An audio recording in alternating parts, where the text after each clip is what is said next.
welcome back. Your dreams were your ticket out.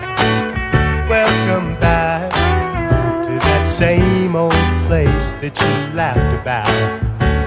Well, the names have all changed since you hung around, but those dreams have remained and they've turned around.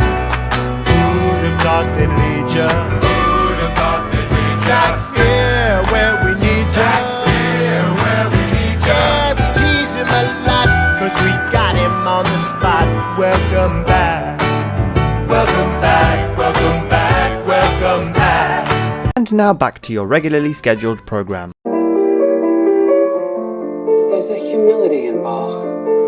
He's not pretending he's certain about anything. Because he knows that it's always the question that involves the listener. It's never the answer, right? SJWs don't have questions. They just have answers. I hate how people online talk about anti-SJWs as if they're automatically against social justice, as if SJWs are for it when they're not. For them, it's all performative, and it's all about making everyone think the same thoughts and have the same feelings, no matter what the subject is. It's tiresome. Now, the big question for you is, what do you think, Max? I love the growl for some reason. It just comes out of nowhere. Although you could say she's doing it because Max is fidgeting around like an anxious weirdo. Yeah, he's like spurging out and freaking out because she's talking about an old white musician on purely artistic terms and not going on about his status or privilege or political point of view or whatever.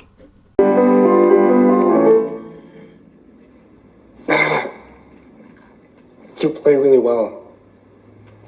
But nowadays, white, male, cis composers, just not my thing. Don't be so eager to be offended. The narcissism of small differences leads to the most boring conformity. Yeah, see, she stopped this fool from fidgeting. The narcissism is the thing about SJWs. SJWs are almost always self-absorbed, anxious, and nervous about everything. You can see them online bragging about their mental health issues or making dumb memes about their supposed therapist visits. These are the people who Disney, Marvel, and the video game industry have been letting set standards and practices guidelines for everyone else. I guess Edgar Varese is okay. I mean, no, like, Arcana, anyway. Oh. I still haven't seen Arcane yet. Wait, what did he say? Arcane or Arcana? Monster's gonna get you. Nah, never mind. He said Arcana. Then a real monster showed up.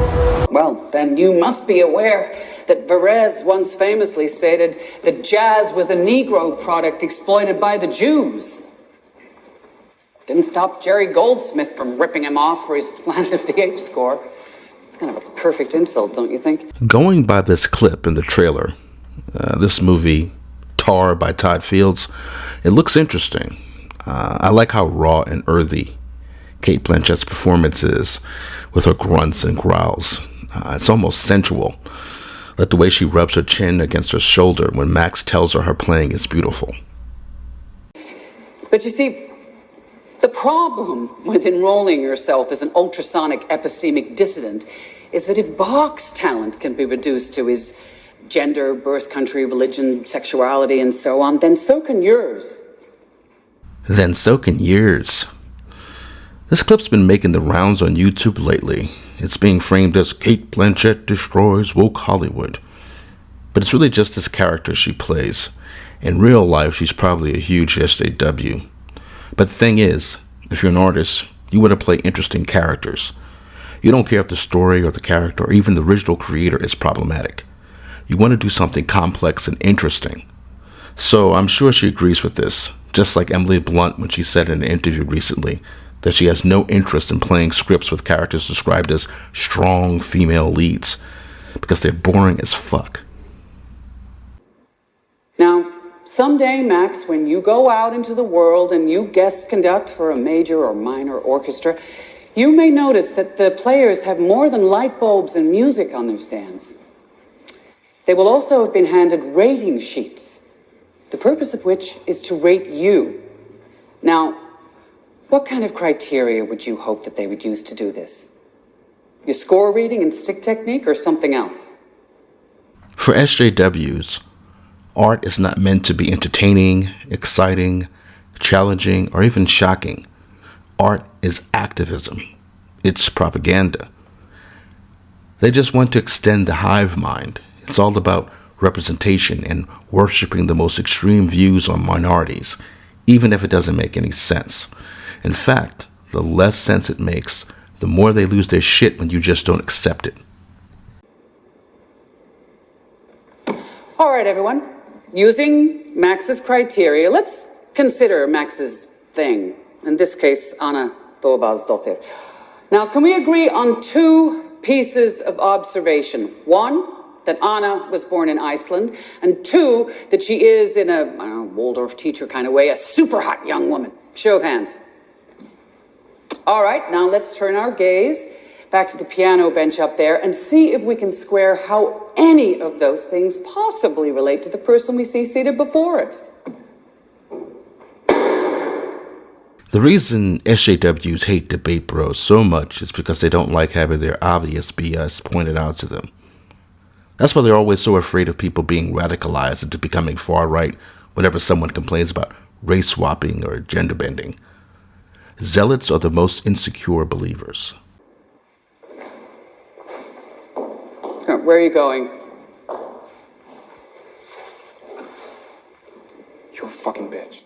Well, there is a wind coming, madam, that will sweep away your pride.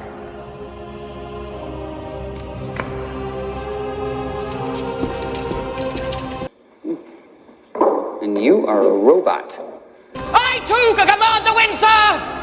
I have a hurricane in me that will strip Spain bare if you dare to try me! So much for that tolerant left. It's a meme, but it is funny how activists are always talking about uplifting the marginalized voices of women, POCs, LGBTQs, etc., etc. But as soon as one of the said marginalized voices don't just parrot the approved talking points, they are quick to attack with the same slurs and hate speech, insults, and so on they're always crying about. They don't care about marginalized voices. They only care about the cult.